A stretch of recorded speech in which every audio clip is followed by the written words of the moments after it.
Evet değerli izleyenler, değerli gönül dostları, benim kanalıma hoş geldiniz, sefalar getirdiniz efendim. Bugün sizlere farklı bir başlangıç yapmak istedim. Çünkü önemli bir konudan bahsedeceğim. Zaten e, biliyorsunuz uzun süredir kimse evinden dışarı çıkamıyor. Malum koronavirüs sebebiyle veya bir diğer adıyla Covid-19. Ben de kendimce bu konuda elimden geldiğince bir farkındalık oluşturmak istedim. Çünkü yani bu ciddi bir mesele ve çoğumuz açıkçası bunu gerçekten hafife alıyoruz ve e, evet vakalar arttıkça ciddi olaylar arttıkça ciddiye almaya başlıyoruz ama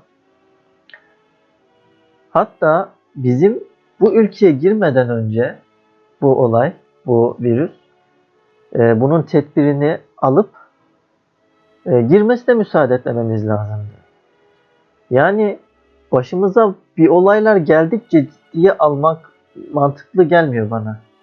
Halbuki önceden tedbirini alsaydık iş buraya kadar da gelmeyebilirdi. Bilmiyorum siz ne düşünüyorsunuz ama açıkçası ben bu şekilde düşünüyorum. Yine de olan oldu, geçen geçti. Sağlık olsun. İnşallah bundan sonrasında iyi bir şekilde mücadele edebiliriz. Ama zaten asıl korktuğu nokta o. Çünkü hani vakalar bu kadar artmasına rağmen ölümler, işte hastanede olanlarımız var. Yine de her şeye rağmen bunu ciddiye almayan, gerekli tedbiri, önemi belki de göstermeyen insanlarımız var maalesef. E, burada amacım onları kötülemek değil. Hani yani çünkü onlar da bunları çoğunluğu diyeyim bunu hani başkalarına kötülük yapayım bu amaçla yapmıyor yani. Onların da kötü bir niyeti yok ama yaptıklarının aslında e, başkalarına da zarar verebileceğini. Çünkü bu bulaşıcı bir virüs. Yani sadece siz evet belki hani bilmem kaç yaşına gelmiş atıyorum bir dede. Malum şimdi gençlerimiz dedelerden çok konuşuyor. E, yani onun için belki hani artık hayat bir ifade etmiyor olabilir ama dediğim gibi burada sadece kendimiz söz konusu değiliz. Yani bencillik yapmayalım arkadaşlar. Genç veya yaşlı. Dışarı elimizden geldiğince çıkmayalım. Gerekmedikçe özellikle kalabalık ortamlarda bulunmayalım.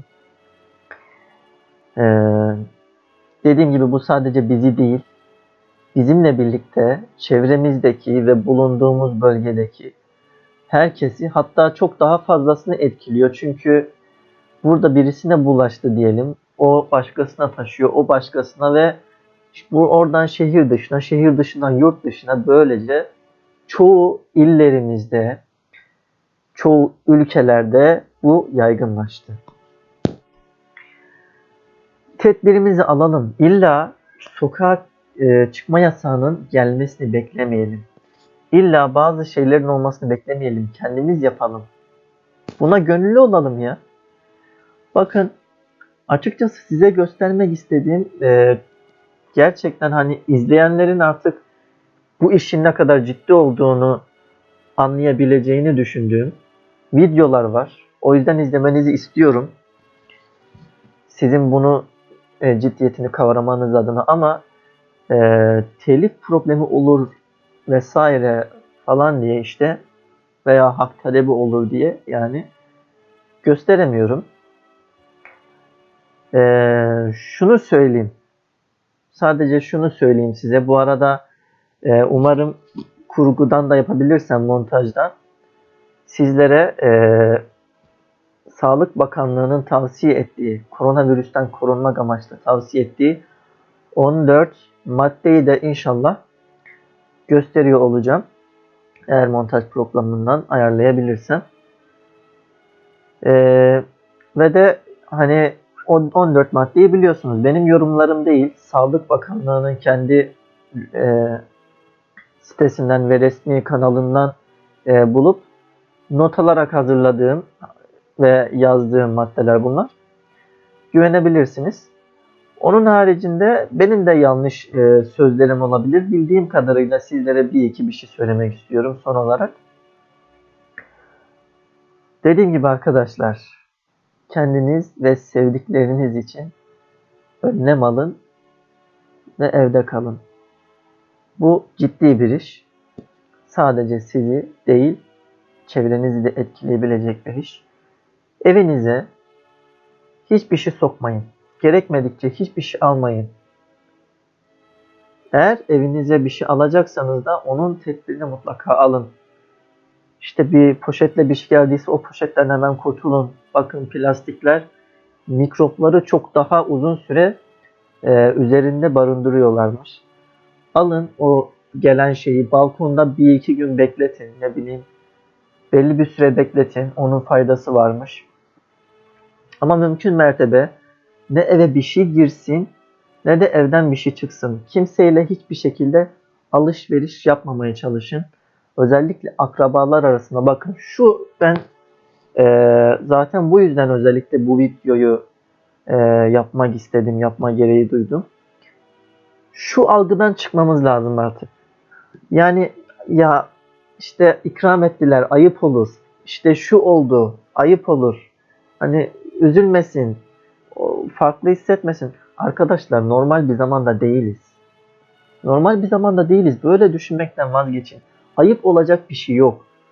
Burada siz ne yapıyorsanız karşınızdaki kişinin de iyiliğini düşündüğünüz için bu şekilde söylüyorsunuz. Yani eğer bunu anlamayacak birisi ise zaten bunu belirtin. Ne sebeple yaptığınızı belirtin. Kırmadan, incitmeden. Yani ayıp olur diye düşünmeyi bırakın artık. Bu kafadan çıkın. Çünkü aynı problemleri ben de bazen çevremde, akrabalarımla vesaire, arkadaşlarımla yaşıyorum. Hani ilk başta belki ben de ciddiye almıyordum. Hani bunun şakasını yapıyorduk ama artık bu noktayı aşmamız lazım. Hani yine şaka yapılır tabii. Ben de hani mesela şimdi size çok farklı bir yolla bunu aktaracağım. Bu konuşmalarımdan sonra bir oyun oynayacağız mesela. Oyun üzerinden kendimce kurguladığım bir senaryoyu sizlere izleteceğim. Ama işin ciddiyetini de bilin yani. Ellerimizi iyi yıkayalım.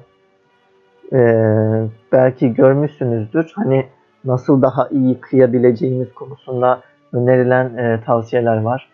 Maske, eldiven, işte eldiven ne kadar doğru bilmiyorum. O da plastik olduğu için mikrobu çok üzerinde tutuyormuş sanırım ama işte maske, eldiven araştırmak lazım. Ne gerekiyorsa yapmak lazım arkadaşlar.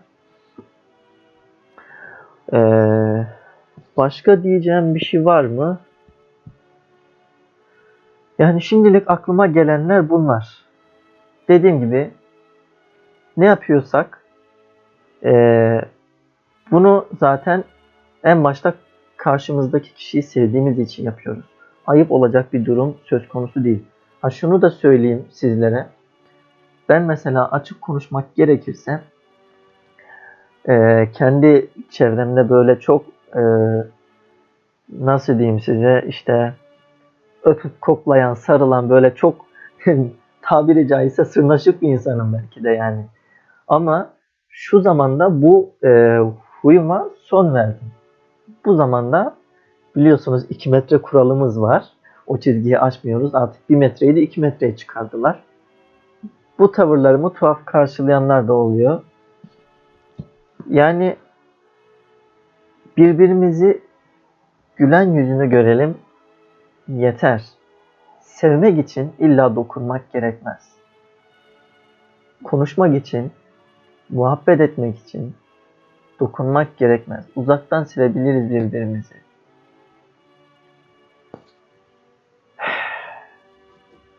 Daha ne diyeyim ben? Evet.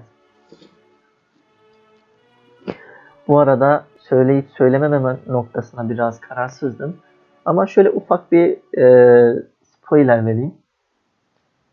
Spoiler dediğimde hani ya haber şu, söyleyeceğim şey şu. Bu koronavirüsle alakalı belki üzerinde çalıştığım bir parça var.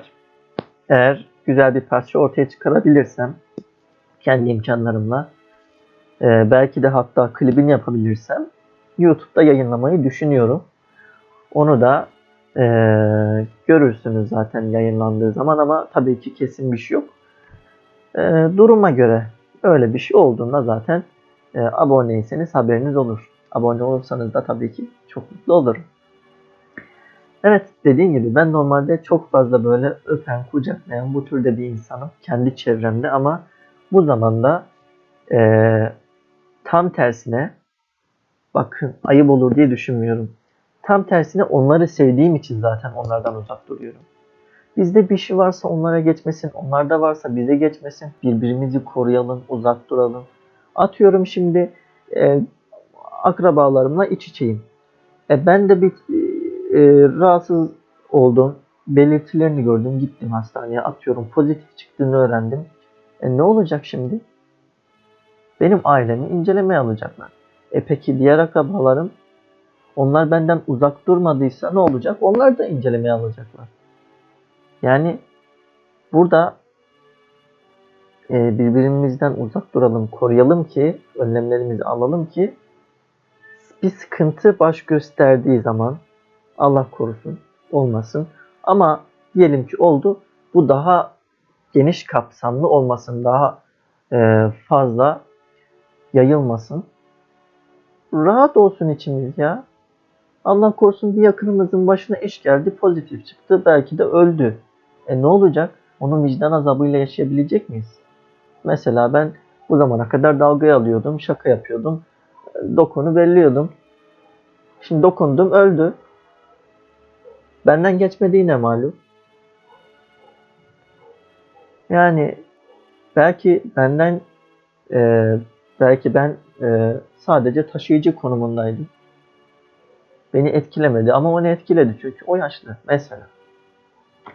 Yani kısacası arkadaşlar, bunlar ciddi konular. Lütfen bu hususlara dikkat edelim. Evlerimizde kalalım, dediğim gibi gerekmedikçe çıkmayalım.